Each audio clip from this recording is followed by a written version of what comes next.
Shalom Aleichem, Bapak Ibu, Saudara yang terkasih. Bapak Yahweh memberkati saudara sekalian.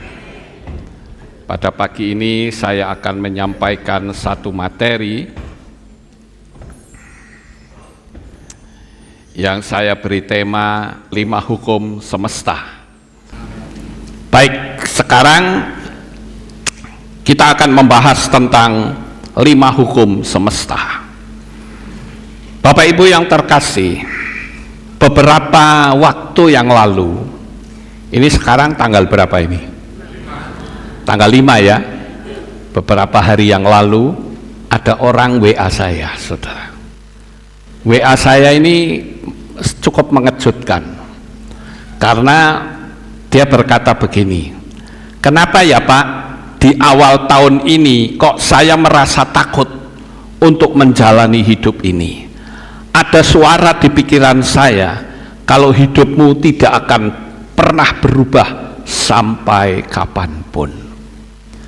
Apalagi kalau saya lihat kondisi dunia yang semakin carut-marut, ada suara yang berkata, untuk apa kamu hidup berkelimpahan?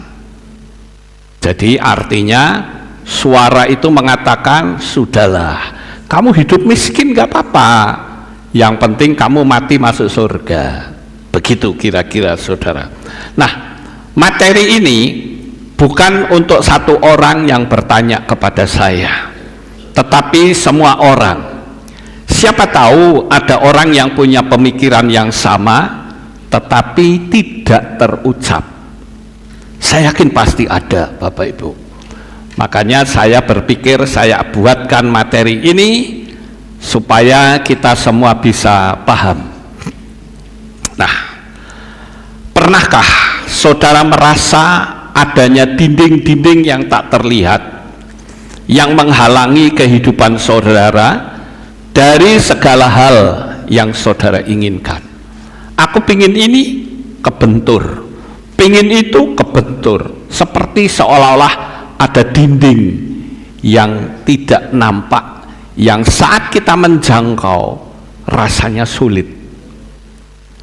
Atau mungkin doa kita ibarat seperti membentur langit tembaga, berdoa dan mencoba berbagai macam cara, hasilnya tetap saja tidak sesuai harapan.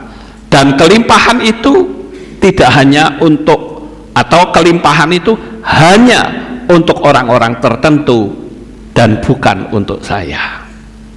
Nah, Bapak Ibu yang terkasih, saya lalu merenung, kalau di awal tahun saja sudah ada rasa takut, khawatir, dan cemas, saya yakin sepanjang tahun ini hidup orang itu akan sangat menderita. Hidup orang itu akan sangat berat dijalani, bahkan kalau itu berkelanjutan, tidak menutup kemungkinan orang itu bisa meninggalkan Tuhan atau pindah agama. Apalagi kalau yang nolongin adalah orang dari kepercayaan lain, sehingga orang itu langsung beralih dan berkata, ternyata agama lain itu lebih baik dari kepercayaan kita. Buktinya orang-orang di agama lain bisa care, bisa peduli dengan saya. Sementara yang satu iman, satu kehilat pun tidak ada satupun yang peduli dengan saya. Ini adalah sebuah pemahaman yang keliru, karena sekalipun yang menolong itu adalah orang dari kepercayaan lain, tetap itu datangnya dari Bapa Yahweh. Cuman Bapa Yahweh bisa memakai siapapun juga. Sama seperti Elia pada saat dia berada di tepi sungai Kerit dalam kondisi kekeringan selama 3,5 tahun.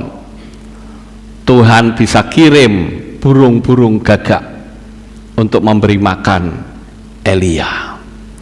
Nah, Bapak Ibu yang terkasih, saya ingin mengajak untuk kita melihat hukum semesta itu seperti apa. Saya ingin agar supaya hidup kita itu tidak seperti orang yang tadi WA saya, yang hidupnya dihantui oleh kekuatan setan kemiskinan. Nah, 5 hal atau 5 hukum semesta inilah, kalau kita paham, kita akan mengubah kehidupan kita menjadi lebih baik, khususnya dalam soal finansial. Nah, saya akan coba untuk menyampaikan kepada saudara. Saya berharap juga bagi saudara yang mengalami seperti orang yang WA sama saya, bisa diperhatikan tentang 5 konsep hukum alam semesta. Yang pertama adalah, milikilah kepercayaan bahwa saya itu bisa kaya.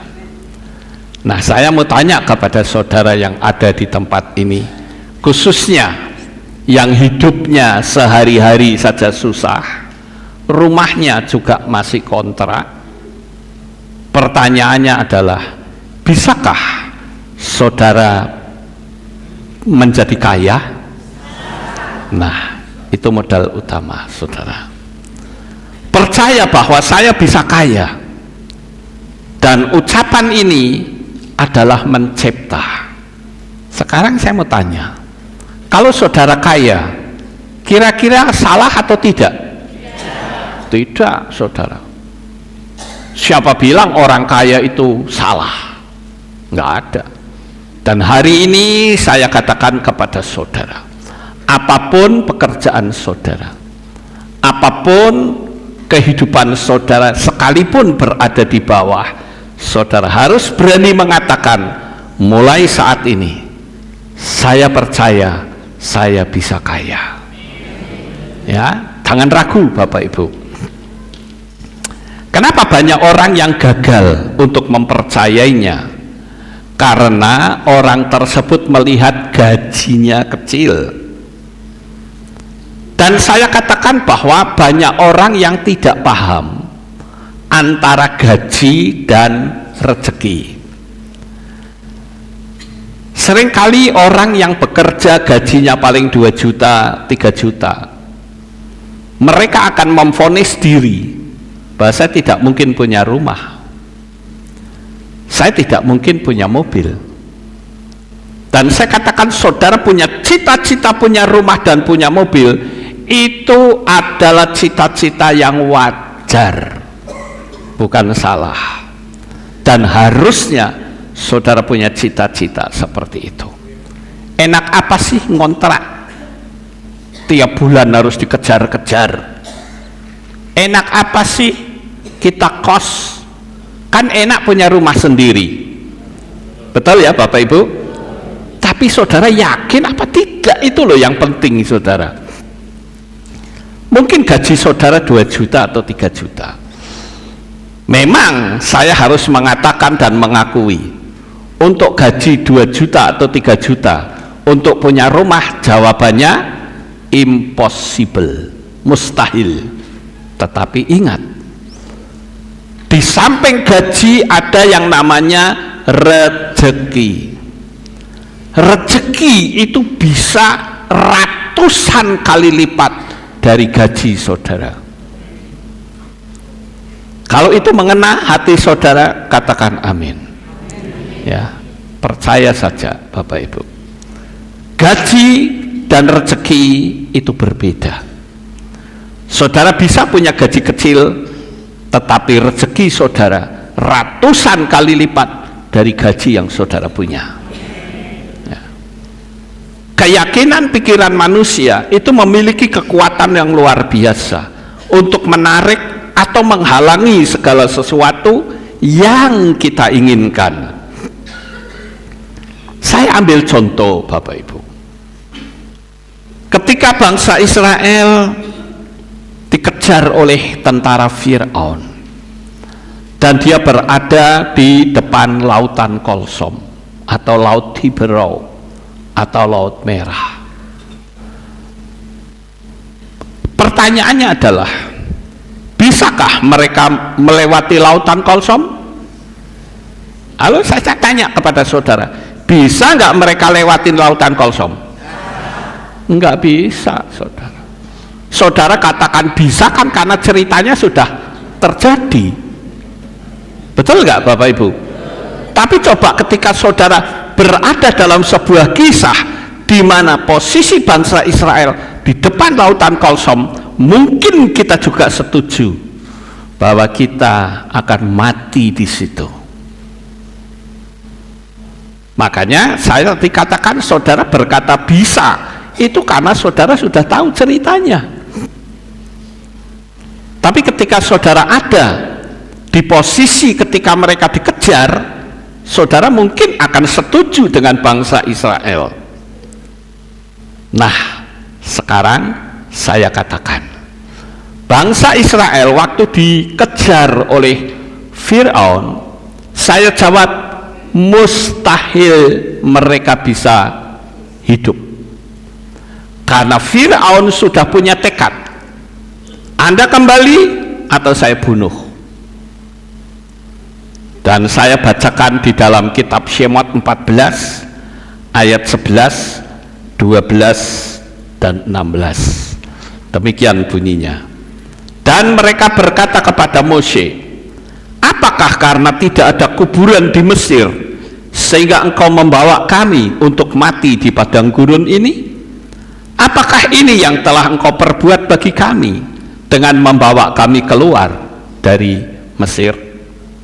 Bukankah perkataan ini yang sudah kami katakan kepadamu waktu di Mesir, dengan mengatakan berhentilah mengganggu kami dan biarlah kami melayani orang-orang Mesir, sebab lebih baik bagi kami melayani orang-orang Mesir daripada mati di padang gurun.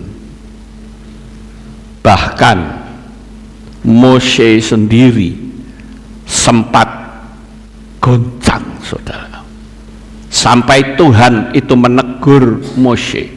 Di ayat 16 katakan, namun engkau angkatlah tongkatmu dan ulurkanlah tanganmu ke laut itu dan belahlah, dan biarlah Bani Israel masuk ke tengah-tengah laut itu dengan kering dasarnya.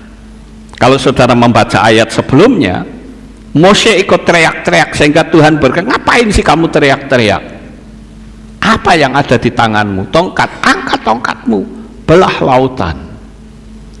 Nah, Bapak Ibu, di sini ada sebuah tindakan iman yang Bapak Yahweh ajarkan kepada Mose, yaitu Mose tidak boleh melihat kondisi dan keadaan yang ada, bahwa dia sebentar lagi pasti akan mati. Kemudian ketika Bapak Yahweh memberitahu kepada Mose, maka ucapan Mose berubah. Di dalam Keluaran atau Shemot 14 ayat 13 dikatakan, lalu Mose berkata kepada umat itu, janganlah kamu takut, berdirilah teguh dan lihatlah keselamatan dari Yahweh yang akan Dia lakukan bagimu pada hari ini, sebab orang-orang Mesir yang kamu lihat hari ini, kamu tidak akan melihat mereka lagi untuk selamanya. Sekarang saya bikin pertanyaan, apa yang Mose katakan bahwa jangan kamu takut, berdirilah teguh dan lihatlah keselamatan dari Bapa Yahweh? Pertanyaan saya, peristiwa penyelamatan itu sudah terjadi atau belum? Belum terjadi. Tapi Mose sudah berani berkata bahwa orang-orang Mesir yang kamu lihat sekarang tidak akan pernah kamu lihat lagi. Itu artinya apa? Ucapan yang mencipta. Inilah poin yang pertama. Tergantung saudara mau ngomong apa. Kalau saudara berkata, aku percaya bahwa aku bisa kaya, saya katakan dalam nama Bapa Yahweh, dalam nama Adonai Yeshua HaMashiach dan di dalam Roh Kudus, ucapanmu pasti terjadi. Tapi kalau belum apa-apa, saudara sudah lihat, susah, begini, begitu. Hukum pertama tidak saudara genapi. Kenapa saya katakan kita berani berkata, aku bisa kaya? Karena firman Tuhan memberitahu bahwa kita itu dijadikan Tuhan serupa dan segambar dengannya. Kalau Tuhan ingin menciptakan langit dan bumi, ngomong dulu. Dia menciptakan terang, ngomong dulu. Ketika Tuhan menciptakan burung-burung di udara, binatang-binatang yang merayap di bumi ini, ngomong dulu. Nah, sekarang yang jadi pertanyaan, saudara ngomong dulu apa enggak untuk hidup saudara? Ingat, ucapanmu adalah mencipta. Kenapa kadangkala kita takut untuk berani berkata aku bisa kaya? Karena saudara melihat tentara Firaun. Kita pasti mati semua, kan sama seperti bangsa Israel. Padahal antara bangsa Israel dengan tentara Firaun ada sekat, yaitu tiang awan dan tiang api. Tetapi anehnya bangsa Israel tidak melihat kemuliaan Tuhan yang jelas-jelas ada di depan mereka. Tapi yang dilihat malah nun jauh di sono. Itu artinya mereka sudah menciptakan kehancuran. Tetapi Bapak Yahweh cukup berkata kepada Mose, karena Mose ini orangnya nurut, mau disuruh ngomong apa nurut, saudara. Makanya Tuhan bilang, kamu jangan teriak-teriak begitu dong, angkat tongkatmu. Dan Mose melakukan. Hari ini saya berharap bagi saudara yang mengirim WA kepada saya, maaf saya tidak sebut namanya, kurang etis ya, saudara ikuti kalimat ini, katakan bahwa saya juga bisa kaya. Termasuk saudara yang ada di sini maupun yang mengikuti streaming. Apa susahnya sih ngomong aku bisa kaya? Atau lebih nyaman kita berkata hidupku 10 tahun yang akan datang sama dengan hari ini? Enak mana sebetulnya ngomong tinggal bicara aku bisa kaya? Kenapa saudara tidak percaya? Bukankah kita punya Tuhan yang maha dahsyat? Kenapa kita tidak bisa meyakini hal ini? Jadi hukum pertama adalah berani berbicara dan percaya saja bahwa saya juga bisa kaya. Saudara yang sekolahnya blegedot misalnya, bisa nggak saudara jadi pandai?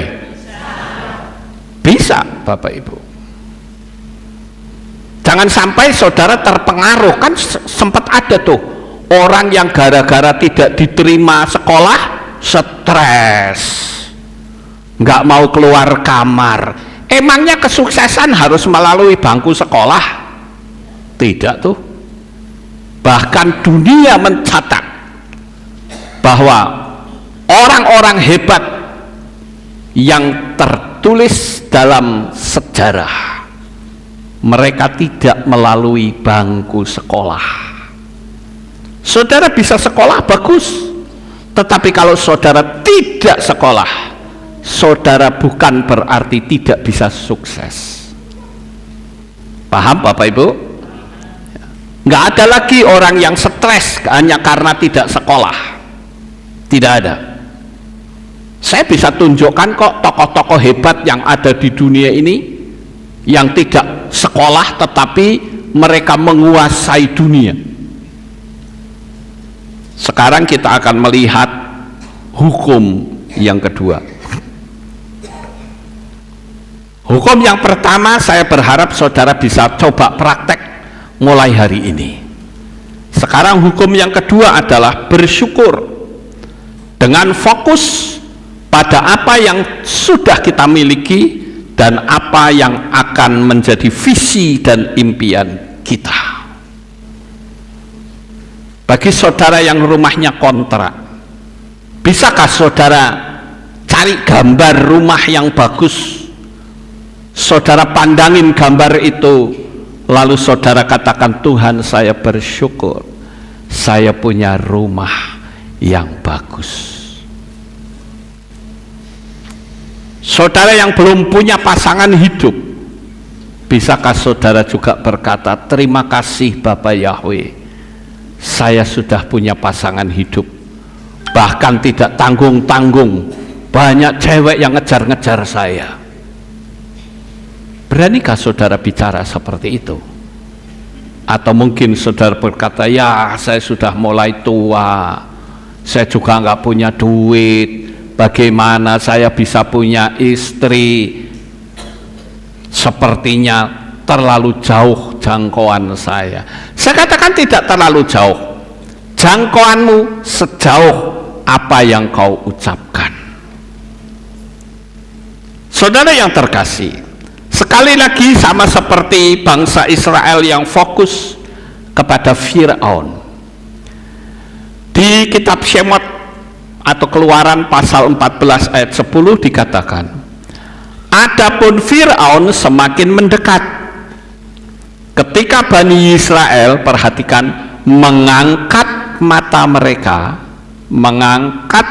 mereka, maka tampaklah orang-orang Mesir sedang menyusul di belakang mereka, lalu mereka merasa sangat ketakutan dan berserulah Bani Israel kepada Yahweh. Perhatikan kata sangat ketakutan, itu indikator, Bapak Ibu. Coba kita akan mendeteksi hati kita, apakah indikator ketakutan itu muncul dalam diri kita. Kalau ternyata ada indikator yang muncul, takut, khawatir, cemas, bingung, maka itu yang harus diselesaikan terlebih dahulu. Saudara fokus dengan apa yang menjadi visi, misi, dan impian saudara. Kenapa orang tidak bisa fokus? Karena ada kalimat-kalimat negatif yang keluar dari pikiran liar yang saudara miliki. Pikiran liar itu berkata apa? Lah, orang tidak punya uang kok berani berkata saya kaya. Ini apaan ini? Nggak usah lah ngomong gitu, wis apa adanya, miskin ya miskin no. Apakah seperti itu saudara? Saudara harus membenci betul kalimat itu. Ya, saudara harus berani berkata aku kaya. Sekalipun pikiran liar akan berkata jangan sok kaya, nanti malu. Oh ya, yang malu kamu, saya tidak. Paham Bapak Ibu? Harus ada energi yang keluar. Kamu malu? Iya, memang imanmu segitu, tapi imanku no. Ini hukum sistemik yang tidak bisa diubah, Bapak Ibu.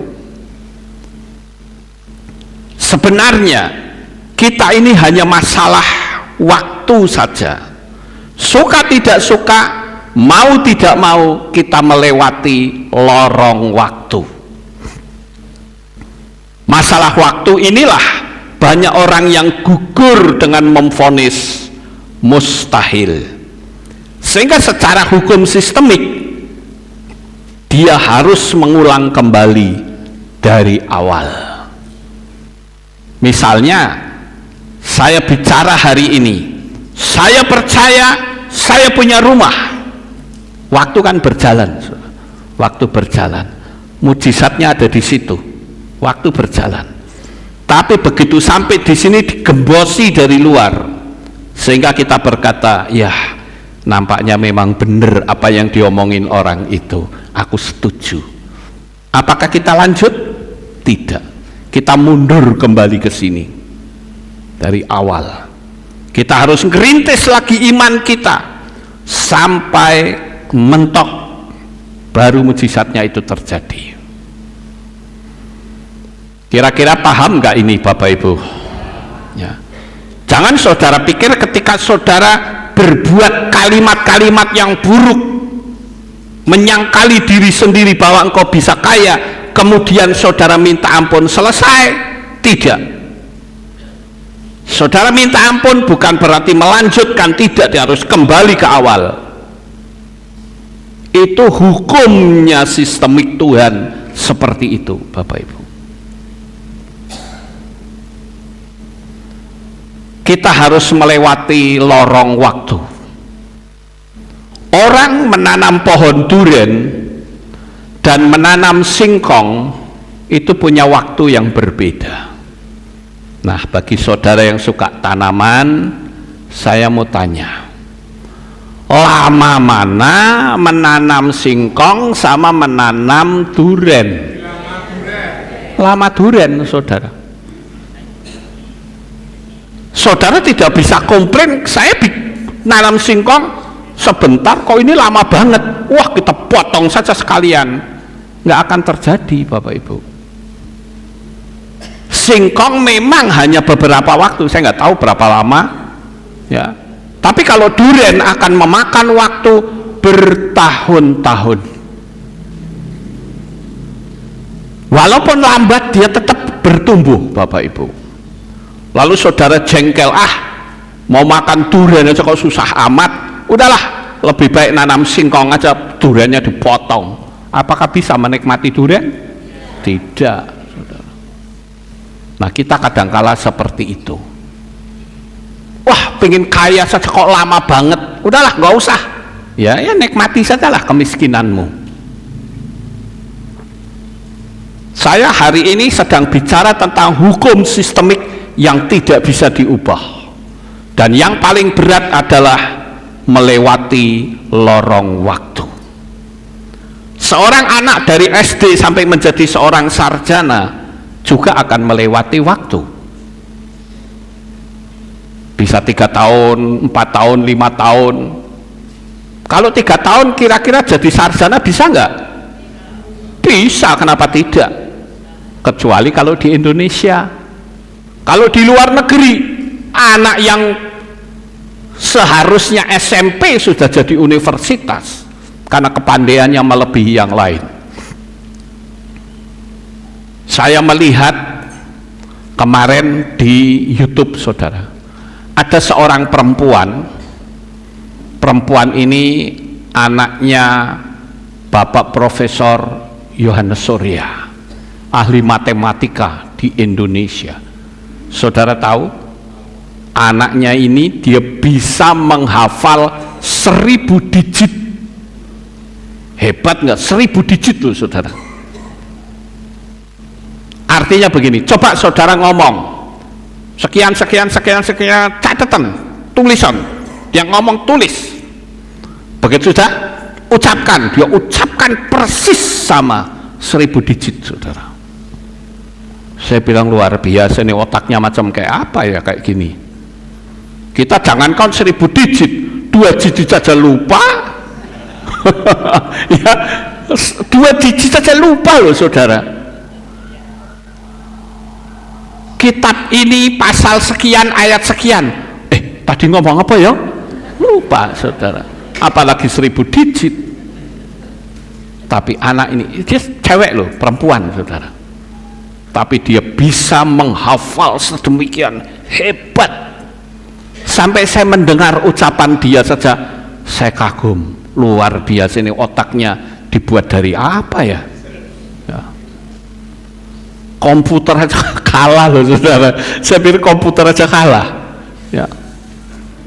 Orang cuma disuruh ngomong, dia nggak pernah ketemu sama orangnya. Coba saya ngomong ya, 13, 45, 76, 81, 4 ini lah kok bisa diucapkan loh saudara, persis seperti yang orang itu mengucapkan. dan nulis di catatan. Hebat sekali. Jadi sebetulnya manusia itu diberikan kemampuan yang sangat luar biasa. Bayangkan Adam, saudara. Adam disuruh memberi nama binatang-binatang. Kira-kira mencapai 1000 enggak, saudara? Lebih. Tapi kok ya apal gitu loh. Kok ya bisa ngerti. Bahkan Tuhan menyuruh Adam untuk mengelola Taman Eden. Taman Eden itu bukan taman seperti rumah kita. Itulah kemampuan hebatnya otak manusia, Bapak Ibu. Jadi saya katakan di poin yang kedua, cobalah untuk mengucap syukur setiap hari untuk hal-hal yang saudara anggap biasa, seperti misalnya udara segar. Terima kasih ya Bapak Yahweh, hari ini saya bisa menghirup udara segar. Tubuh saya juga sehat. Bahkan tantangan yang membentuk saya menjadi sebuah pribadi yang kuat, yang akan mengubah cara pandang kehidupanku terhadap kehidupan di masa yang akan datang. Cobalah setiap hari mengucap syukur untuk hal-hal yang kita anggap sepele. Saya bahkan mengatakan saudara bisa pup ke WC saja itu perlu disyukuri. Serius saya ngomong, Bapak Ibu. Saudara belum pernah ngalami kan orang yang tidak bisa pup itu macam kayak apa sakitnya? Orang yang kena prostat itu macam kayak apa sakitnya? Itu sebabnya apapun bisa kita syukuri. Nah, sekarang bisakah saudara mensyukuri, meyakini bahwa apa yang menjadi misi, visi, impian saudara sudah terwujud? Markus 11 ayat 24 dikatakan, apa saja yang kamu minta dan doakan, percayalah bahwa kamu telah menerimanya. Sekali lagi, telah menerimanya, maka hal itu akan diberikan kepadamu. Jadi untuk fokus ini terserah saudara bikin sendiri. Fokus tentang kekayaan boleh, fokus tentang pasangan hidup boleh, fokus tentang pekerjaan juga boleh, fokus tentang apa saja silahkan. Di tahun 2025 ini saya berani mengatakan saudara akan mendapatkan banyak mujizat yang luar biasa yang selama ini saudara belum pernah mendapatkannya. Saudara akan tercengang-cengang melihat mujizat yang terjadi dalam hidup saudara. Sekarang yang ketiga, ini materi ketiga ini paling nggak disukai orang, saudara, yaitu apa? Mengembalikan apa yang menjadi hak Tuhan agar tidak hutang pada alam semesta. Yaitu apa, saudara? Perpuluhan. Perpuluhan itu beda dengan persembahan kasih. Dengan memberi akan melebarkan pundi-pundi kita, itu namanya persembahan kasih. Kalau perpuluhan itu namanya mengembalikan. Jadi kalau saudara mendapatkan berkat, itu sebetulnya katutan duitnya Tuhan 10%, dan itu harus dikembalikan, saudara. Jangan sampai kita berkata, wah enakan pendetone, modalnya meng cuman ngomong tok, lah aku sing luru duit kok ngekit pendetone kenaan wae. Itu sebetulnya adalah bukti saudara tidak paham akan hukum sistemiknya Bapak Yahweh. Saudara yang terkasih, sekarang bagaimana posisi hatimu saat mengembalikan perpuluhan itu yang ditangkap oleh alam semesta. Sekarang saya mau tanya, ketika saudara berkata aku memberi persembahan perpuluhan, itu salah atau betul? Halo? Salah. Yang betul adalah mengembalikan. Ini mesti benar ucapan ini ya, dengan tujuan kalau saudara mengembalikan dengan tujuan supaya mendapatkan balik berkali-kali lipat, ditangkap oleh alam semesta, saudara berarti kekurangan. Betul nggak Bapak Ibu? Tapi ketika saudara mengembalikan dengan yakin bahwa aku hidup berkelimpahan, maka yang berkelimpahan itu terjadi dalam hidup saudara. Ini yang penting saudara. Coba rasakan energinya. Ada satu ayat yang orang menjadi takut untuk jadi kaya. Ayat itu ada di kitab Mislei atau kitab Amsal pasal 23 ayat 4. Dikatakan demikian, hendaklah engkau tidak bersusah payah untuk menjadi kaya, berhentilah dari pengertianmu itu. Hendaklah engkau tidak bersusah payah untuk menjadi kaya. Ya wis, ndak usah kaya. Itu penafsiran ayat yang salah. Kenapa ayat ini berkata? Kalau sama saya beda tafsirannya saudara, karena saya menyangkut hukum alam supranatural. Hendaklah engkau tidak bersusah payah untuk menjadi kaya. Loh iya, kenapa? Loh, saya sudah kaya kok. Kira-kira bisa dipahami nggak kalimat ini? Saudara bersusah payah, bila perlu nipu nggak apa-apa. Itu artinya saudara dalam keadaan miskin. Tapi kalau saudara berpikir hendaknya engkau tidak bersusah payah untuk menjadi kaya, saudara akan menjawab, benar Tuhan, karena saya sudah kaya. Beda energinya bukan? Ya. Sekarang coba saya ingin bertanya, di dalam kitab 1 Timotius 6 ayat 10 ada satu ayat yang terkenal dalam dunia Kristen pada umumnya. Sebab akar segala kejahatan ialah cinta uang, yang ketika beberapa orang mendambakannya, mereka telah disesatkan dari iman dan telah menyiksa dirinya sendiri dengan berbagai kepedihan. Perhatikan kalimat pertama, akar segala kejahatan ialah cinta uang. Sekarang saya mau tanya, siapa di sini yang cinta uang? Oh, dosa loh saudara. Ayo, siapa di sini yang cinta uang? Angkat tangan. Saya nomor 1 angkat tangan nih saudara. Kalau Pak Lukas cinta uang, oh sangat. Siapa di sini yang berani berkata aku tidak cinta uang? Tidak cinta berarti kalau didekati uang jangan mau. Betul nggak Bapak Ibu? Sama seperti aku nggak suka dengan perempuan itu, didekati ya saudara menghindar. Betul nggak? Sekarang kalau saudara berkata aku tidak cinta uang, saya tantang saudara, dalam 3 bulan jangan pegang uang.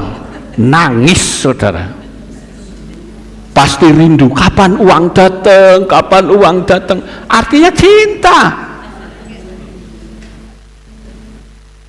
Saya pernah menerangkan hal ini di salah satu materi saya, karena banyak penafsiran yang keliru tentang ayat itu, sehingga seolah-olah kalau punya uang banyak itu salah. Materi saya judulnya adalah siapa mau uang. Kalau saya tanya siapa di sini yang mau uang?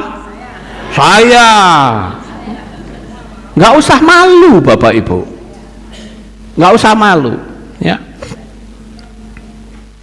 Kita sebagai anak-anak Bapak Yahweh harus tahu ya, carilah uang sebanyak-banyaknya, Saudara tahu bangunan ini bisa berdiri karena ada uang. Ya. Saudara datang ibadah ke sini pakai uang nggak? Pakai. Jangan saudara, oh saya pakai iman, beli bensin juga pakai iman. Coba saudara beli bensin di pom bensin, bayar pakai iman tuh. Kalau nggak saudara digaploki orang, saudara harus bayar pakai uang. Ada orang yang berkata begini, saudara, uang bukan segalanya. Betul, tetapi segalanya butuh uang. Tidak mungkin saudara bisa makan, pakai, punya rumah tanpa adanya uang. Setuju? Pak, uang itu tidak bisa dibawa mati. Betul, tapi hidup akan terasa mati kalau tidak punya uang. Loh, betul nggak Bapak Ibu? Ya. Uang hanya akan menjadikan masalah. Oke, saya setuju, tapi ada banyak masalah yang harus diselesaikan dengan uang. Ya. Kalau sudah cinta mah nggak ada urusan dengan uang. Betul, tapi cinta kalau tidak ada uang atau cinta kalau ada uang akan lebih indah. Bisa jajanin cewek, ya. Kalau tidak, apa saudara pengen dijajak sama cewek saudara? Gengsi dong, ya. Jadi jangan kita belum apa-apa sudah a priori, saudara. Banyak orang yang salah menafsirkan tentang uang, sehingga jangan heran kalau hidupnya penuh dengan penderitaan. Mendapatkan uang dengan kejujuran, dengan tidak menyalahkan wewenang atau jabatan, maka disitulah dikatakan uang akan berada di tempat orang yang tepat dan uang menjadi berkat bagi orang lain. Saudara yang terkasih, saya pernah melihat ada seorang pendeta, bahkan ada orang yang bukan pendeta yang mengatakan sekarang zamannya Yesus, nggak perlu perpuluhan. Padahal di kitab suci tertulis loh saudara, berani loh seperti itu. Maka saya memiliki pandangan terhadap orang tersebut, apakah itu pendeta atau bukan, yang anti perpuluhan. Ini pandangan saya. Yang pertama, dia tidak paham dunia alam roh. Orang tidak pernah berpikir bahwa tidak mengembalikan perpuluhan itu hutang pada alam semesta, dan namanya hutang harus dibayar. Mungkin saudara bukan yang membayar, tapi mungkin anak saudara, mungkin cucu saudara yang akan membayar, dan itu mempersulit generasi di bawah saudara. Orang yang tidak ngerti dunia alam roh sak penae ngomong, tapi saya tidak peduli dengan orang mengatakan saya mata duitan, emang gua pikirin. Saya hanya menyampaikan apa yang kitab suci tulis. Yang kedua, pendetanya yang ngomong itu mungkin punya bisnis dan mungkin sudah kaya, sehingga dia bilang tidak perlu perpuluhan. Lah iya, kamu sudah kaya, bagaimana dengan jemaat? Karena perpuluhan itu adalah wujud hukum alam sistemiknya Bapak Yahweh. Kita bersyukur loh, dalam kepercayaan iman kita diajari adanya perpuluhan. Nanti kalau saya bilang, kalau kita menghindari perpuluhan itu akan ada belalang pelahap, belalang pengirip, dan belalang pelompat.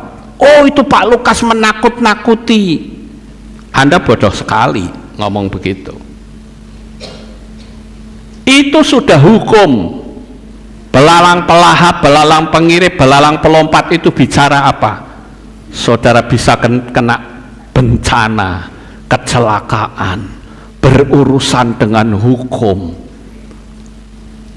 saudara mengalami penyakit yang berbahaya, bisa saja terjadi, atau saudara dirampok, itu belalang pelahap, saudara. Ya, bukan menakut-nakuti lah, wong kitab suci yang tulis kok. Kalau Anda protes sama saya, ya protes aja sama kitab suci, coret dong. Kemudian orang yang berbicara seperti itu bisa saja orang yang tidak suka pendeta hidup dari uang perpuluhan. Pendeta itu harusnya hidup minta-minta, bawa tempurung, itu baru pendeta rohani. Kalau pendeta bicara uang, itu artinya pendeta kedagingan. Berarti saudara punya pendeta ini daging loh, saudara, kedagingan, saudara. Dan saya tidak mau bawa batok ke sana kemari minta-minta sorry. Itu bukan hukumnya firman Tuhan, saudara. Atau yang berikutnya, yaitu orang yang berkata seperti itu memang tidak paham tentang apa arti perpuluhan. Coba saudara lihat, perpuluhan itu kan kita dapat angka 9, betul nggak? Berapapun angka 9, kalau dikalikan 9 mesti jumlahnya sama. Itu artinya angka yang utuh, angka mujizat. Saya sudah pernah menerangkan tentang hal ini. Nah, saudara lihat itu materi saya yang saya upload itu 8 tahun yang lalu, yang bicara tentang ma'asyar atau perpuluhan. Ma'asyar itu adalah Torah yang harus ditaati. Orang yang anti Torah tapi mau menerima ma'asyar atau perpuluhan, itu curang namanya. Apalagi pendeta yang mengajarkan anti perpuluhan. Pertanyaannya, apa kira-kira motivasi Bapak pendeta ini? Mungkin merasa supaya dia dianggap sebagai pendeta hebat, pendeta tidak butuh uang, pendeta yang rohaninya tinggi. Kalau saya katakan pendeta itu sebetulnya adalah pembodohan jemaat. Lawang kitab suci menulis kok, itu kan hukum roh, alam gaib, saudara. Dan mungkin orang yang merasa rohaninya tinggi sehingga tidak perlu membicarakan perpuluhan. Kasihan jemaat, Bapak Ibu. Mereka tidak paham bahwa di balik itu semua ada belalang pelahap yang sangat mengerikan. Saya belum pernah melihat ada orang yang mengembalikan perpuluhan jatuh miskin, belum pernah. Tapi kalau orang yang mengembalikan perpuluhan hidupnya makin diberkati, itu sering saya dengar. Ya, Bapak Ibu. Ini hukum yang keberapa? Yang ke lupa toh? 3. Jawab itu loh. Yang ketiga, saudara, ya. Sekarang hukum yang keempat. Hukum yang keempat yaitu bicara tentang energi. Perbaiki energimu dari pengaruh luar seperti keraguan, tekanan, melihat realita, dan kekecewaan atau kemarahan, dan energi negatif lainnya. Jika kita merasa cemas, takut, dan lain-lain, energi itu akan menarik hal-hal yang serupa. Oleh karena itu, perbaiki energi yang ada padamu. Kitab Iyob pasal 3 ayat 25-26 dikatakan, apa yang aku takutkan, itulah yang menimpa aku. Apa yang aku khawatirkan, itulah yang mendatangi aku. Aku tidak mendapatkan ketentraman, tetapi kegelisahanlah yang timbul. Artinya ketika kecemasan itu muncul, sudah langsung muncul indikatornya, yaitu cemas, takut. Iyob itu adalah konglomerat dari tanah Uz. tapi bisa bangkrut habis-habisan karena gaya berpikirnya yang salah. Di samping itu, di alam roh terjadi dialog antara Tuhan dengan setan. Pikiran, perasaan, dan tindakan kita, apa yang kita rasakan, kita pikirkan, dan kita lakukan, itu akan menciptakan getaran tertentu. Saya selalu mengingat kalimat yang tertulis dalam kitab Mislei atau Amsal 23 ayat 7 yang saya baca dalam bahasa Inggris, dikatakan, "For as he think in his heart, so is he." Apa yang kamu pikirkan di dalam hati, itulah yang terjadi. Saya waktu pertama membaca ayat ini agak bingung, saudara. For as he think in his heart. Think ke arahnya ke heart. Think itu harusnya ke mind. Heart itu harusnya ke feel. Tetapi kenapa think dan heart itu menjadi satu? Itu karena ada koheren antara kesamaan antara pikiran dan hati. Jikalau pikiran dan hati itu sama, jadi, saudara. Bagaimana dunia merespon kita jika kita terus-menerus merasa cemas, takut, atau negatif? Kita akan menarik situasi dan orang-orang dengan energi yang serupa. Tapi saya ketakutan, Pak, saat ada orang yang menagih uang. Ada orang yang bertanya seperti itu pada saya. Apa yang Pak Lukas katakan saya percaya, tapi saat ada orang yang menagih saya ketakutan. Saya balik bertanya, kalau kamu takut terus kamu mau apa? Mau lari? Malah bikin orang marah. Kalau kamu takut terus kamu mau apa? Mau ngamuk? Kan nggak bisa, saudara. Jadi kalau tidak bisa, ya ngapain kita harus takut, saudara? Jalani saja hidup ini. Apa sih yang kita takutkan? Kalau kita mau marah, coba katakan, kalau saya marah terus saya mau apa? Mau ngapain? Ya. Energi itu ibarat magnet. Apa yang kita rasakan dalam diri kita akan menarik hal-hal yang serupa. Jadi, jika kita ingin menarik lebih banyak berkelimpahan, mulailah dengan memperbaiki energi yang kita pancarkan. Ketika kamu bersyukur, cinta, dan optimisme dalam hatimu, maka kita menciptakan medan energi yang menarik peluang-peluang yang baru. Sekarang yang terakhir, hukum kelima yang terakhir, yaitu miliki rai gedek, saudara.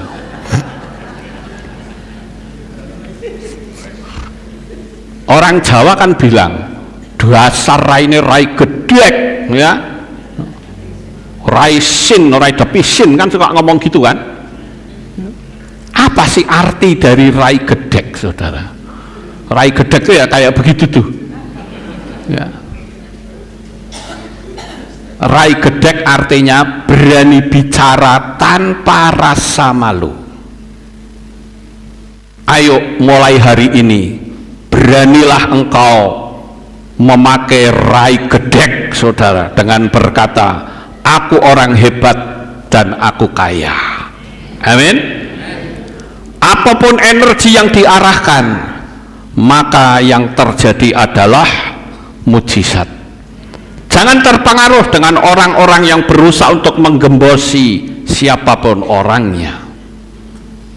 Karena jika saudara fokus, maka mulai beralih, berarti kegagalan akan siap menghancurkanmu. Orang Jawa menyebut rai gedek, rai depngisin, ya, rai tembok, dan lain sebagainya. Harus kita lakukan untuk menghadapi penggembosan dari luar. Saya ambil satu contoh, misalnya Daud, saudara. Daud ini pernah dikejar-kejar oleh Saul untuk bisa menyelamatkan dirinya dari bahaya Raja Akhis, Raja Gad. Apa yang Daud lakukan? Dia pura-pura gila, saudara. Gengsi, wong raja kok tiru wong edan, saudara. Tapi itulah yang dilakukan Daud, saudara.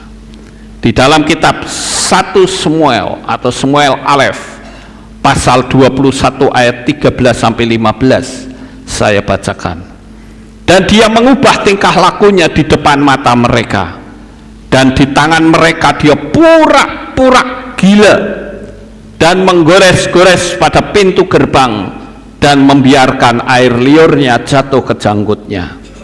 Dan Akhis berkata kepada para pelayannya, perhatikanlah kalian, lihat orang itu menunjukkan tingkah laku seperti orang gila. Mengapa kalian membawa dia kepadaku? Apakah aku kekurangan orang-orang gila sehingga kalian telah membawa orang ini masuk untuk menunjukkan kegilaannya di sampingku? Pantaskah orang ini masuk ke kediamanku? Disinilah Daud melepaskan gengsinya. Bekerjalah dengan baik, biarkan hukum sistemiknya Bapa Yahweh bekerja dengan sempurna. Saya pernah nonton sebuah film perang, Bapak Ibu. Di dalam film perang itu rupa-rupanya satu batalion itu dibantai habis oleh musuh, tapi ada satu orang yang masih hidup. Dia bingung untuk menyelamatkan diri, dan dia punya ide pura-pura mati, saudara.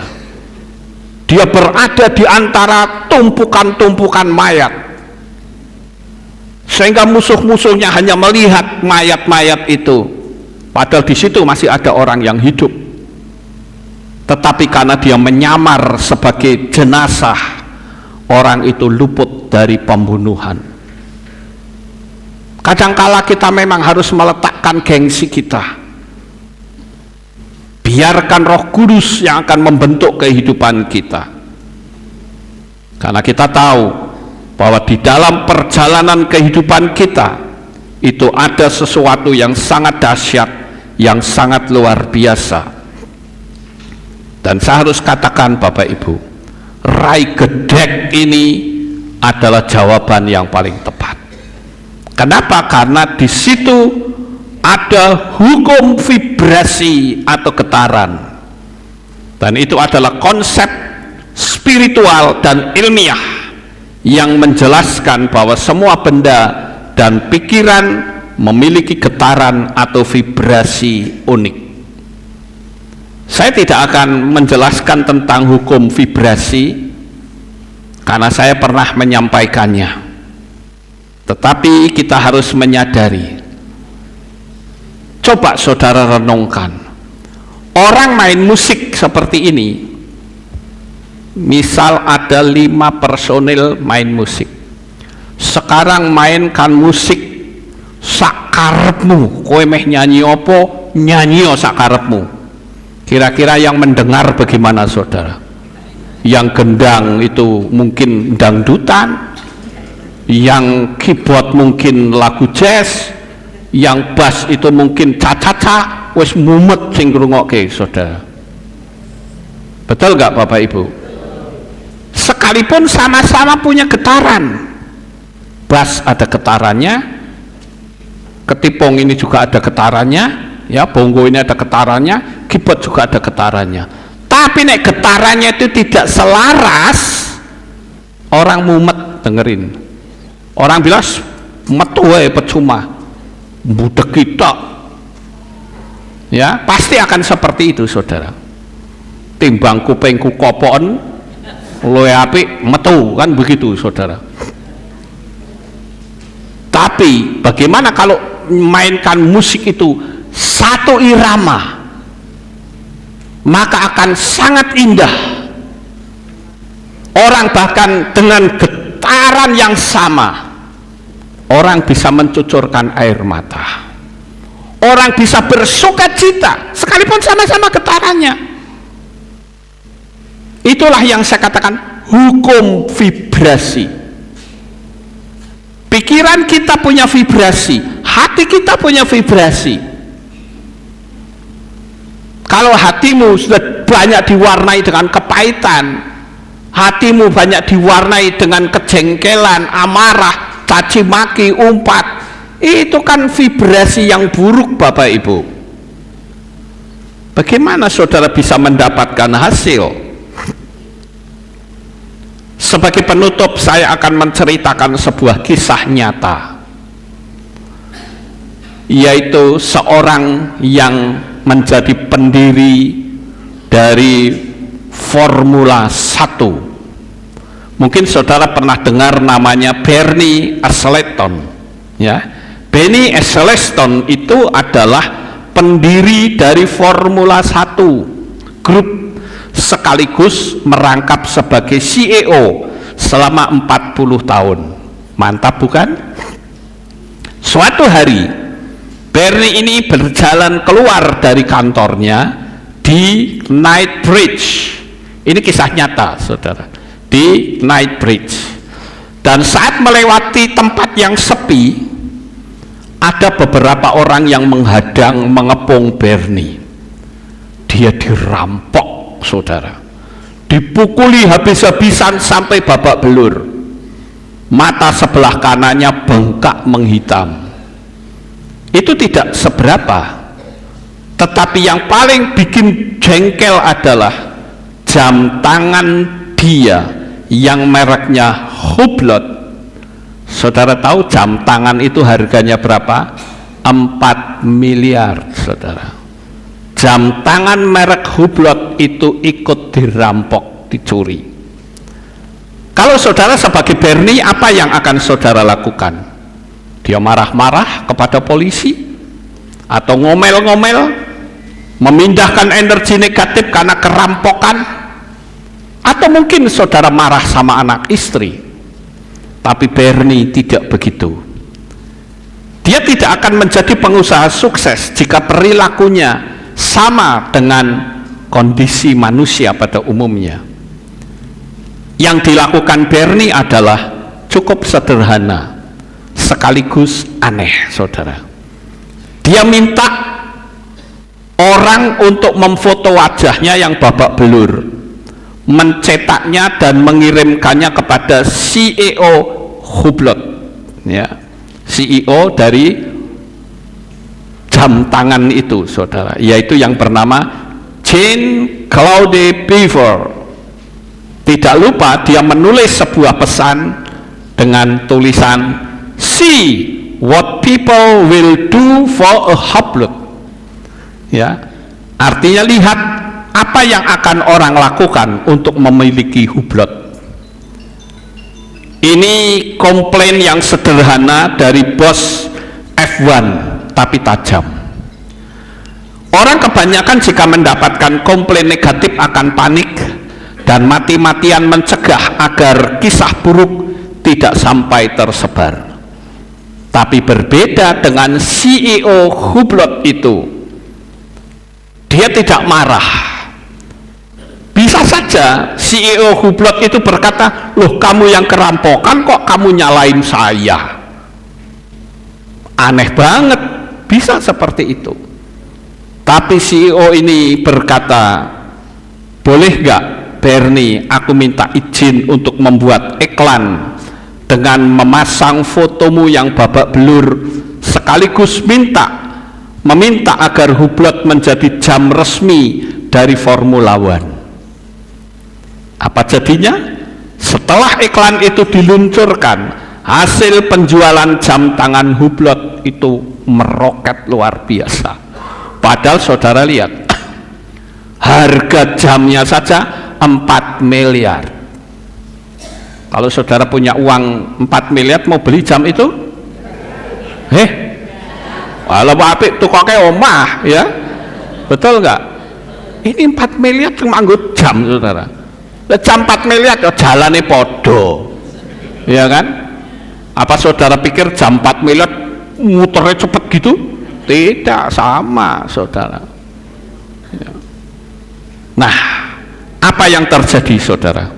Bernie dirampok, malah dapat duit dari model iklan dan share penjualan jam. Sementara CEO Hublot yang mendapat komplain dari bos F1 malah berhasil mengubahnya menjadi iklan yang membawa untung besar. Inilah seni mengubah energi negatif menjadi positif. Kuncinya adalah respon saudara saat menghadapi hal-hal yang buruk. Tergantung kita. Kita saat menghadapi hal-hal yang buruk, respon kita bagaimana? Respon positif, hasilnya pasti akan positif. Dan saya percaya sekali lagi, tahun 2025 ini saudara akan melihat mujizat dan mengalami mujizatmu sendiri. Sukses besar untuk saudara. Bapak Yahweh memberkati. Haleluya. Kita tunduk kepala dan kita akan berdoa. Kami mengucapkan terima kasih dan syukur kepadamu ya Bapa. Pagi ini kami telah mendengarkan renungan firman-Mu. Biarlah 5 prinsip hukum alam semesta ini kami boleh mempraktekannya, sehingga kehidupan kami di tahun ini akan berubah total menjadi kehidupan yang penuh berkat. Terima kasih Bapa Yahweh, meteraikan firman-Mu di dalam nama Adonai Yeshua HaMashiach. Kami sudah berdoa, semua yang percaya berkata amin. Nah, kita akan ada pembagian door prize, saudara, dari saudara Jameson. Kami persilahkan. Apa? Oh ya, pengumuman dulu katanya. Ya udah, pengumuman dulu. Shalom. Shalom. Berjumpa kembali dalam Alif Tahu Update News. Berikut kami sampaikan pengumuman minggu ini. Mengundang kaum pria untuk hadir dalam ibadah Men's Club pada hari Selasa, 7 Januari 2025 pukul 6 sore di Kehilat. Keluarga besar Kehilat Alif Tahu mengucapkan Yom Huledet Sameah bagi Bapak Ibu Saudara yang berulang tahun di bulan ini. Kiranya berkat, sukacita, damai sejahtera, kelimpahan, dan kesehatan selalu melingkupi kehidupan saudara. Demikian pengumuman untuk minggu ini. Sampai jumpa di Alif Tahu Update News selanjutnya. Bapak Yahweh memberkati. Itulah pengumumannya, saya serahkan. Ya, baik, shalom, selamat pagi Bapak Ibu Saudara. Ya, saya klarifikasi, ini bukan door prize dari saya. Tapi saya cuma menyampaikan saja dari orang-orang, ya, dari beberapa jemaat yang ada di sini, yang mereka ingin membagi berkat karena ini adalah tahun 2025, tahun yang penuh kelimpahan. Amin. Jadi hari ini kita mau bagi-bagi berkat, saudara ya. Siapa yang tadi belum dapat nomor undian, saudara? Nomor undian, saya juga nyimpen soalnya. Siapa tahu saya juga dapat ya. Ada yang belum dapat? Oh, Papi belum dapat. Tim Asyir atau tim IO bisa bantu? Ya, baik. Saudara tahan dulu sebentar, jangan pulang ya. Ya. Nah, baik Bapak Ibu Saudara sekalian, yang belum dapat, Bapak Ibu bisa nanti diberikan ini. Kemudian yang kedua, yang kemarin sudah mendapatkan door prize, jadi hari ini tidak mendapatkan, meskipun umpama nomor undiannya sama ya. Nah, kenapa? Supaya kita kasih kesempatan sama yang lain. Begitu ya Bapak Ibu ya. Ya. Oke. Pertama saya akan panggil, jadi begini peraturannya. Setiap kotak ini, ya, setiap door prize ini sudah ada nomornya. Maksudnya nomornya nomor 1, nomor 2, nomor 3 sampai nomor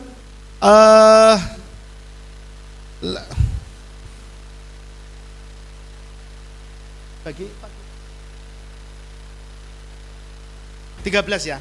Oke, pagi hari ini kita akan bagi 13 door prize. Nah, jadi peraturannya begini, nanti akan kita undi di sini. Ini ada namanya spin wheel ya, roda yang diputar. Nah, nanti angkanya jadi di sini begini Bapak Ibu, kan ada 13 yang akan saya bagi.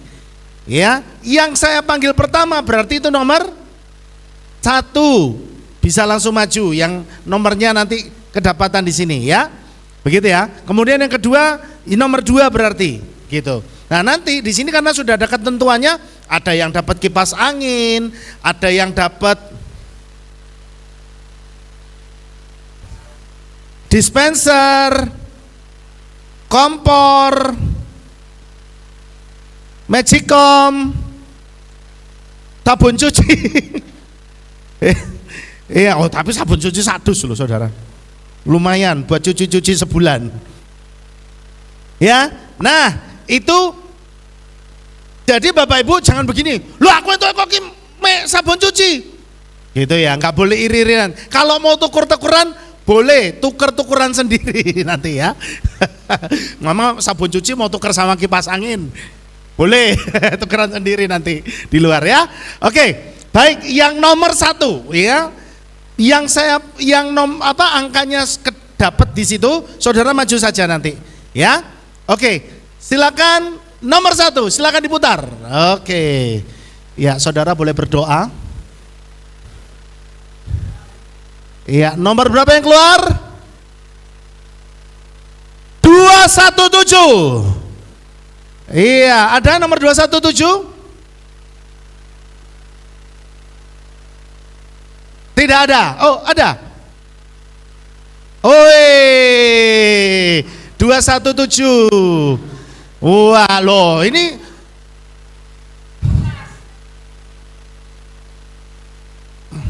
Om Tulas sendiri yang suruh maju. Oh, jemput sekolah minggu. Ya udah diwakilkan sama Om Yuli. Cuma diwakilkan loh Om. Tapi nanti kalau mau dibagi 2 silakan. Oke, yang sekarang nomor 1 dapat apa? Dapat itu nanti Papi ya yang kasih ya. Nanti aja Pi supaya bisa lebih bergetar. Kalau nanti yang kasih saya kan sama Papi beda ya. Yang sekarang undian nomor 2 dapat apa? Dapat kompor. Wih. Ya, siapa yang akan dapat kompor? 1, 2, 3 diputar. 79. Ada nomor 79? Saya hitung sampai 3. 1, 2, 3, tidak ada. Kita putar lagi ya. Oke, jangan nanti saudara maju punya saya sudah terlambat. Ya, saya hitung sampai 3 supaya waktunya cepat. Nomor 68. Ada? 1, 2, 3. Hangus. Ini nggak ada yang mau dapat kompor, boh. Lagi nomor 146. Wah, lumayan dapat kompor. Iya, sini Ratna, Rakel. Oke Rakel. Sekarang yang undian nomor 3 dapat apa nih? Yang nomor 3 dapat apa? Kipas angin. Silakan diputar. Berapa nomornya yang keluar? 127. Wah, kok ade ya? Mari kok ade. Iya, ini kok ade. Sekarang yang nomor 4 dapat apa? Kipas angin lagi. Oke, silakan diputar.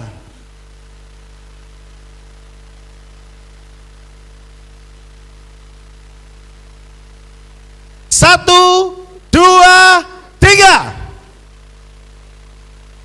Loh, nggak ada. Tak hitung lagi nih. 1, 2. Wah, benar ya? Kamu kok gak percaya, meragukan.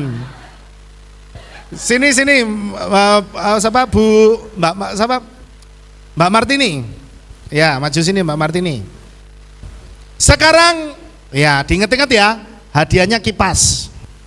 Yang nomor 5 apa? Magicom. Nah, yang berdoa dapat Magicom, ya yang kepingin dapat Magicom saudara berdoa. Oke, sekarang nomor berapa yang keluar? 61. A61. Saya hitung sampai 3. Wah, mari Bu Christine. Mari maju Bu. Wah, dapat Magicom Bu. Mari silakan. Betul ya? Oh, 19 ini. Dan 61. Udah kadung kecewa. Nomor berapa? Ini dapat apa ini? Oh, sabun. Lumayan sabun cuci. 2, 3. Wow, saya sudah wah ternyata. Siapa yang 2, 3? Oh, Heski, maju Heski. Lumayan buat nambah stok di toko. Sebelah sini, jangan ngumpul. Geser ke sini, supaya nanti yang dapat urunan nomor 1, 2, 3 jelas. Iya, berbaris. Iya. Yang nomor 6 ya? Nomor 6. Yang nomor 7 dapat apa? Oh, Magicom lagi. Nomor 7, 113. Siapa? Oh, siapa Bu? Siapa? Ibu Farida 113. Selamat Bu. Mari silakan Ibu Farida. Oke. Sekarang yang nomor 8 ya. Nomor 8 dapat apa? Dispenser. Ini dispenser luar biasa. Biasanya panas dan dingin, ini panas semua Bapak Ibu. Nomor 5.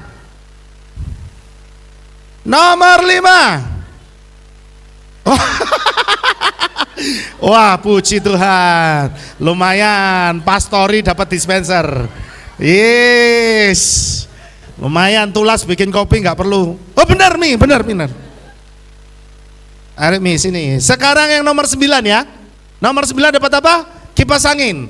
Nomor berapa yang keluar kira-kira?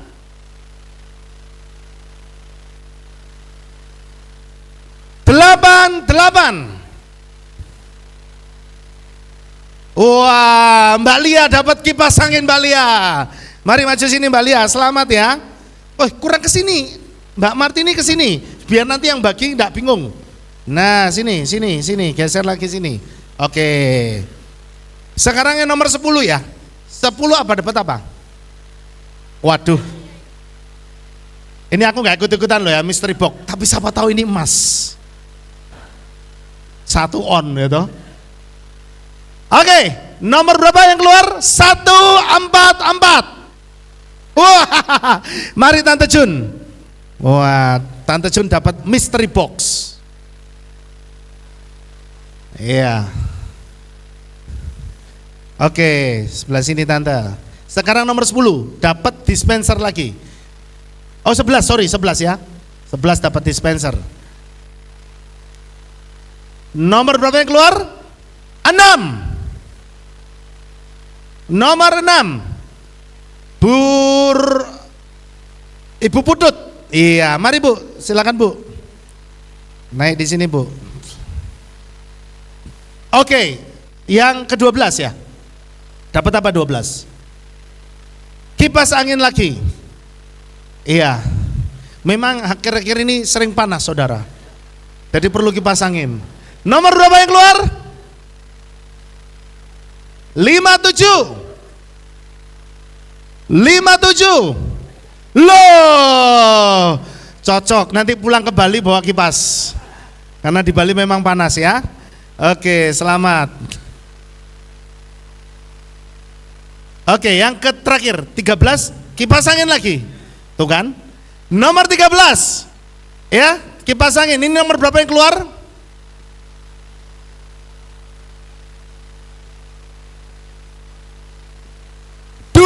Empat dua. Tidak ada? 1, 2. Oke, Pak Markus. Mari Pak Markus. Iya. Mari Pak Markus. Nah, baik. Mari berdiri di sebelah sini Pak Markus. Iya. Inilah ke-13, 13 kan ya? Pagi ini 13 ya? Yang sore? Oke. Baik Pak Markus ya, saya lihat dulu. 242 betul. Selamat. Oke, inilah ke-13 saudara kita yang pagi hari ini beruntung mendapatkan door prize atau berkat ya dari saudara-saudara kita ya juga yang ada di tempat ini. Nah, saudara jangan putus asa. Ya, masih ada kesempatan. Saudara coba terapkan 55 kali 5 atau afirmasi ya, karena waktunya cuma setengah hari. Nanti sore saudara datang lagi, masih ada 12 dispenser kipas angin dan magicom ya. Jadi saudara yang kepingin merindukan Tuhan, saya kepingin magicom yang baru. Nah saudara berdoa siang hari ini, afirmasi yang kencang ya. Jadi nanti sore saudara datang ya, saudara tetap bawa. Oh dapat lagi nanti ya. Jadi yang ini dibuang, jangan disimpan. Buang saja, nanti saudara dapat yang baru ya.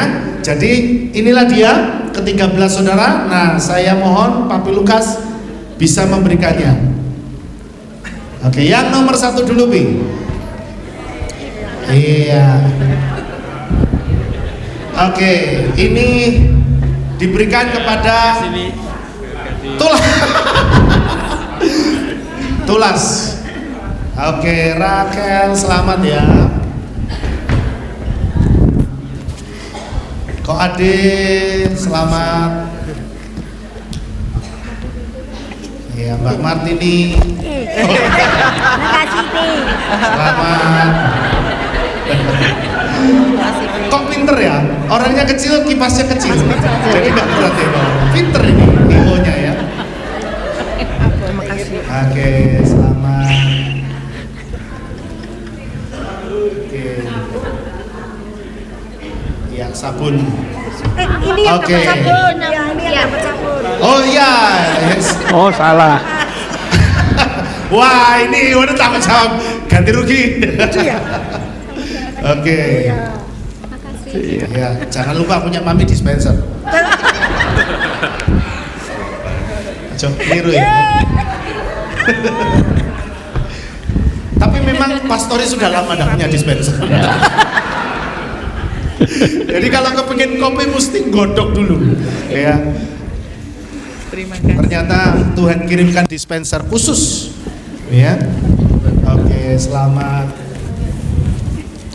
Oke, baik, kasih tepuk tangan buat mereka semua. Dan saya juga sekaligus mewakili ya dari tim panitia mengucapkan banyak terima kasih buat Bapak Ibu Saudara yang sudah berpartisipasi memberikan berkat door prize buat kita semua yang ada di sini. Saya percaya Bapak Yahweh memberkati saudara sekalian berlipat kali ganda. Tahun Amen. 2025 tahun yang penuh dengan kelimpahan. Amin. Amin. Saya kepada Papi. Ya Bapak Ibu, kita akan akhiri kebaktian kita pagi ini. Bagi saudara yang berulang tahun di bulan Januari, kami persilahkan untuk maju ke depan. Yang bulan Januari. Dan karena ini minggu pertama, seperti biasa, saudara diberi kesempatan untuk memberikan persembahan buat pembangunan Kehilat ya Bapak Ibu. Yang tidak berulang tahun kami undang kita bangkit berdiri semuanya. Sekali lagi saudara diberi kesempatan untuk memberikan persembahan tatangan dalam nama Bapa Yahweh yang Maha Pengasih dan Penyayang. Saat pagi hari ini saya berdoa secara khusus untuk anak-anak-Mu yang berulang tahun di bulan Januari. Bapa, kami mohon Engkau memberkati mereka dengan segala kelimpahannya. Engkau memberikan kado istimewa sehingga doa-doa yang selama ini belum terjawab di tahun yang baru, di bulan yang baru, di hari ulang tahun mereka mendapatkan kado istimewa daripadamu. Yang masih sekolah, Tuhan beri hikmat, akal budi, sehingga di sekolahnya menjadi anak-anak yang pandai. Yang sudah bekerja, Tuhan berkati buah pekerjaan mereka dengan segala kelimpahannya. Sebelum kami pulang, saya juga berdoa untuk tangan-tangan yang akan memberikan persembahan tatangan bagi pembangunan Kehilat. Bapa Yahweh, berkatilah mereka semua dengan berkat-Mu yang berlimpah, baik mereka yang ada di tempat ini maupun saudara-saudara kami yang mengikuti streaming. Berkatilah mereka dengan berkat-Mu yang melimpah. Terima kasih Bapa Yahweh, inilah doa syukur yang kami naikkan. Sebentar kami mau pulang, jaga lindungi kami sampai di rumah dengan selamat. Pertemukan kembali pada jam-jam ibadah mendatang di dalam ikatan tali kasih-Mu. Terima kasih Bapa, inilah doa syukur yang kami naikkan. Dalam nama Adonai Yeshua HaMashiach kami sudah berdoa dan mengucap syukur. Mari kita angkat tangan kita dan kita akan menerima berkat Kohanim. Haleluya. Yefareke Yahweh wa yismereka.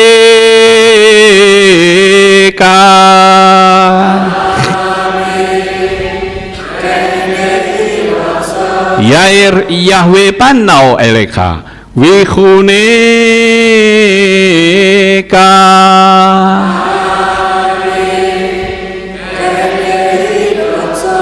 Yesa Yahweh panau eleka wa yashem leka shalom.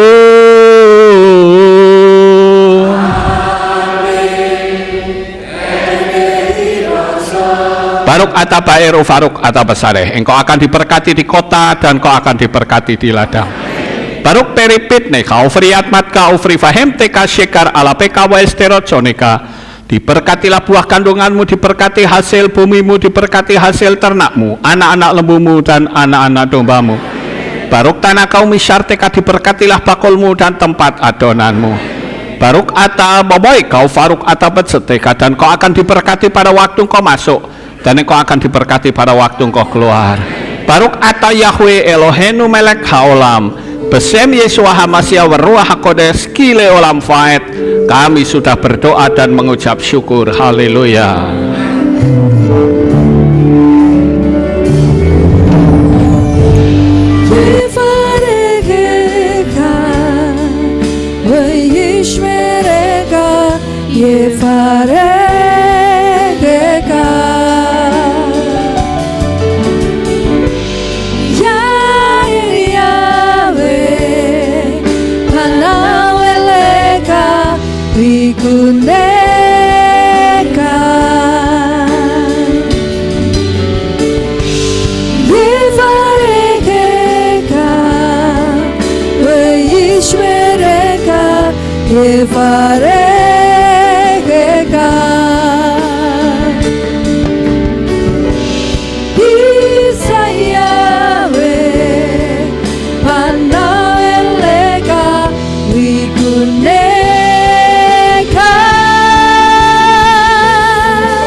Amin. Selamat pagi, Bapak Yahweh memberkati. Sampai jumpa di acara ibadah-ibadah selanjutnya. Bapa Yahweh yang Maha Kuasa, Terima kasih atas kehadiran Bapak Ibu Saudara sekalian dalam ibadah bersama kami di Kehilat Alef Tau Magelang. Doa saya Bapa Yahweh memberkati dengan kesehatan yang sempurna, damai sejahtera dan berkat materi yang semakin melimpah. Kami menunggu kembali kehadiran Bapak Ibu Saudara sekalian pada jam yang tersedia. Hari Sabat jam 5 pagi, hari Minggu jam 6 pagi, hari Rabu jam 6 sore. Siap sedialah sebagai mempelai Hamasiah untuk menyambut kehadiran mempelai pria kita yaitu Adonai Yeshua Hamasiah di awan-awan yang permai. Amen lehitraot. Shalom, sampai jumpa kembali.